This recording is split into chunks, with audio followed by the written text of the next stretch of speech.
আলাইকুম। আমি আবার গল্প করতে চলে আসলাম, মানে অনেকদিন পর গল্প করতে আসছি। আসলে কী করবো আমি নিজেও খুঁজে পাচ্ছি না যে আসলে কী কাজ করা যায়। তো ভাবলাম যে আবার আমার ছোটোখাটো ব্লগ দেখতে শুরু করি। তো আজকের দিনটা আমার জন্য অনেক বিশেষ একটা দিন। আজকে সেই কাঙ্ক্ষিত সেপ্টেম্বরের 20 তারিখ, মানে আমার লাইফে টার্নিং পয়েন্ট যেটাকে বলে। আজকে আমাদের ম্যারেজ ডে। তো আমাদের বিয়ে 2 বছর পূর্ণ হলো আলহামদুলিল্লাহ। সামনে আরও অনেক পথ চলতে হবে একসাথে, এটাই হচ্ছে কি আসল কথা। তো আজকে ম্যারেজ ডে উপলক্ষে আসলে আমার বিশেষ কিছু করার দরকার ছিল, কিন্তু আসলে ওই যেটা বলে কি না, একটা কথা আছে, মানে স্বাদ থাকলেও সাধ্য নাই, এরকম আর কি। তো এদিকে আমার ক্যামেরাটাও বারবার খালি অন্ধকার হয়ে যাচ্ছে কেন। আবার আমার ক্যামেরাটা ঠিক হয়েছে, মানে আমার মোবাইলের ক্যামেরাটা জানি মাঝে মাঝে কী হয়, মানে হুট করেই ডার্ক হয়ে যায় একদম। তো যাই হোক, আবার ঠিক হয়েছে, সরি সমস্যার জন্য। তো আমার হাজব্যান্ডের আজকে কাজ ছিল, তো সকালবেলা আমি সুন্দর মতন চা বানিয়ে তাকে কোনো মতে খাইয়ে তাকে বিদায় করে দিলাম। মানে চা খাওয়ারও সময় নেই, মানে এত তাড়াহুড়া ছিল। আর যে পরিমাণ গরম পড়ছে আর যে পরিমাণ রোদ সেদিন, তাদের অবস্থা একদম না যায়, মানে দুজনে কারোরই ঘুম হয় না রাতের বেলা, এমন একটা অবস্থা। তো যাই হোক, সকালটা এইভাবে শুরু করলাম। দেখা যাক দিনের বাকিটুকু সময় কীভাবে পার করি আমি। আর আমার পিছনে যে লেখাটা দেখতেছেন, এটা হচ্ছে কি আমি আমার পক্ষ থেকে যতটুকু সময়, যেহেতু আমি জব করি না, হাউস ওয়াইফ, এই জন্য হচ্ছে যতটুকু পারি ততটুকু করার চেষ্টা করি। পিছনে তাকে উদ্দেশ্য করে আই লাভ ইউ লিখছি আর হ্যাপি বার্থডে লিখছি। আমার কাছে কিছু কালার ছিল, ওগুলো দিয়ে দেওয়ালে লাগিয়ে রাখছি।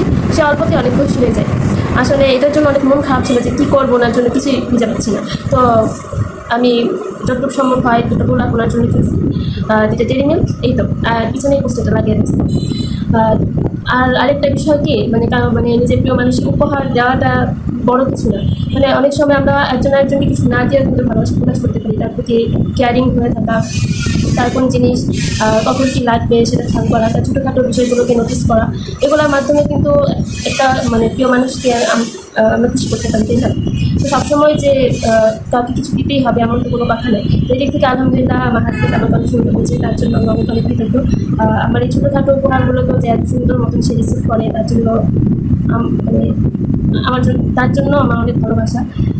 তো আমাদের আবার হচ্ছে কি, মানে আমাদের তো ছোট্ট অন্যরকম, মানে আল্লাহ পাক আমাদের ভাবে মিলাই দিছে। মানে সেপ্টেম্বর 18 তারিখ হচ্ছে কি আমার বার্থডে, 19 তারিখ আমার হাজব্যান্ডের বার্থডে, আর 20 তারিখ হচ্ছে আমাদের ম্যারেজ অ্যানিভার্সারি। মানে বিয়েটা হচ্ছে কি আমরা এরকম প্ল্যানিং করে বসলাম যে আজকে বেশ এই জন্য আমাদের 3 দিনই পুরো থাকে। মানে মানুষজন অনেক সময় বলে যে মানে একটু গ্যাপও পাইতেছি না, মানে হ্যাপি বার্থডে বলবো কখন আর হচ্ছে অ্যানিভার্সারি বলবো, মানে 3টা পর পর একসাথে চলে আসে। তো যাই হোক, অনেক কথা বললাম। আর যেহেতু এখন কয়টা বাজে একটু দেখতে হবে, এখন বাজে 10টা 40। তো 12টা 1টার মধ্যে আমার রান্নার কাজ শেষ করতে হবে। তো আজকে বাজারে যেতে চাইছিলাম, কিন্তু যে পরিমাণ রোদ, মানে ঘরেই টিকা যেতেছে না, বাইরে থেকে এসে আবার রান্না করতে ওরা হাঁপাই যাবে। এই জন্য আজকে হচ্ছে হালকা পাতলা কিছু করবো, মানে ভর্তা টাইপের কিছু, আর হচ্ছে ডাল টাইপের কিছু। গরমের মধ্যে মানে ভারী মশলা খাবার ইচ্ছে করে না।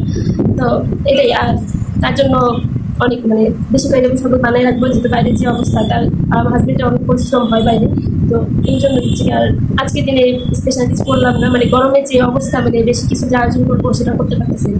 তো আমরা এই ছোটোখাটো বিষয়গুলো নিয়ে আমরা অনেক হ্যাপি আলহামদুলিল্লাহ। আমাদের কোনো কমপ্লেন নেই, আমরা দুজন যে একসাথে আছি, আমরা দুজন যে একজন একজনের প্রতি ভালোবাসি। আমরা যে ছোটোখাটো মানে হুটহাট ছোটোখাটো বিষয় নিয়ে যে একজন একজনকে উইশ করি, বা হচ্ছে হুটহাট একজন একজনের বাইরে ঘুরতে যাই বা ছাদে যাই, একসাথে মুভি দেখি, তারপর একসাথে খাই। আমার হাজবেন্ড আমি খাওয়াই দেয়, আমিও মাঝে মধ্যে আমি মাঝে আমাকে খাওয়াই দিই। আমি মাঝে আমাকে প্রতিদিন মানে প্রতিদিনই খাওয়াই দিই রাত্রিবেলা। সে আমার হাতে খাইতে খুব পছন্দ করে। তো আমি চাই যে আল্লাহ পাক যেন আমাদের ভাবেই রাখে সবসময়, আমার সেগুলোই অনেক বেশি মূল্যবান।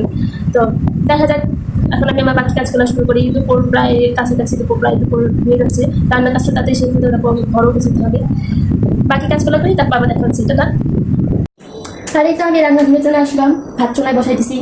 ক্যামেরার সামনে আসলাম ইচ্ছা করে, ভালো লাগতেছে না। চেয়ার নিয়ে আসছি, চেয়ারে বসে আমি একটা কথা বলতেছি আর রান্না করতেছি। ভাতটা হয়ে গেলেই বাকি তরকারি রান্না করবো।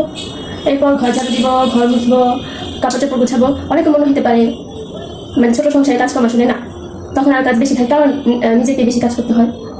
তবে একটা সিক্রেট কি জানেন? একটা সিক্রেট কথা হচ্ছে, জামাই যদি বেশি ভালো হয় তাহলে এই গরমে ঘাইমাও কাজ করতে মজা লাগে। এটা হচ্ছে সত্য কথা। জামাই বেশি ভালো হইলে কাজ করতে মজা লাগে, তখন আর বেশি কাজ করতে ভালো নেই। কিসের গরম? কোনো গরম নেই, মজার না? আমার এটাই ভালো লাগে। আমার জামাই মাসাল্লাহ অনেক ভালো, অনেক অনেক ভালো।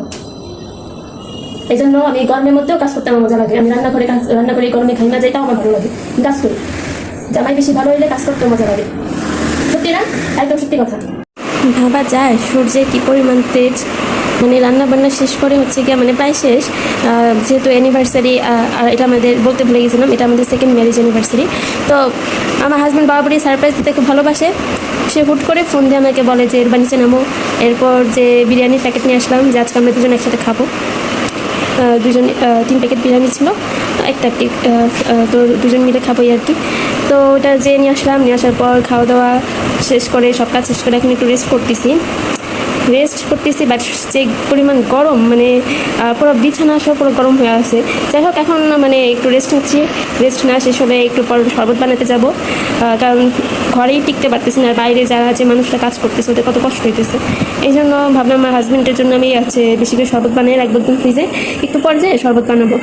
তাই তো এখন প্রায় সন্ধ্যা হয়ে গেছে, মানে একটু ঘুমায় গেছিলাম আমি। তো ঘুম থেকে উঠে হচ্ছে গিয়ে ঠান্ডা পানি ফ্রিজে রাখছিলাম, ওটা মানে বরফ হয়ে গেছে, তো এটা গলাইছি। এখন শরবত বানায় রাখবো, আপনাদের ভাইয়ার আসার সময় হয়ে গেছে। তো একবার শরবত বানিয়ে রাখবো, যে গরম পড়ছে অবস্থা খুবই খারাপ। সবাই সাবধানে থাকবেন এটাই আশা করি।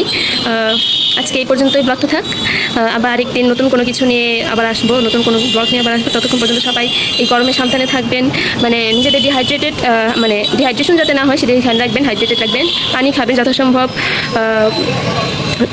মানে সূর্যের মানে রোদকে এড়িয়ে চলার চেষ্টা করবেন, মানে বাইরে গেলে ছাতা ইউজ করবেন। ততক্ষণ পর্যন্ত সবাই ভালো থাকবেন। আল্লাহ হাফেজ।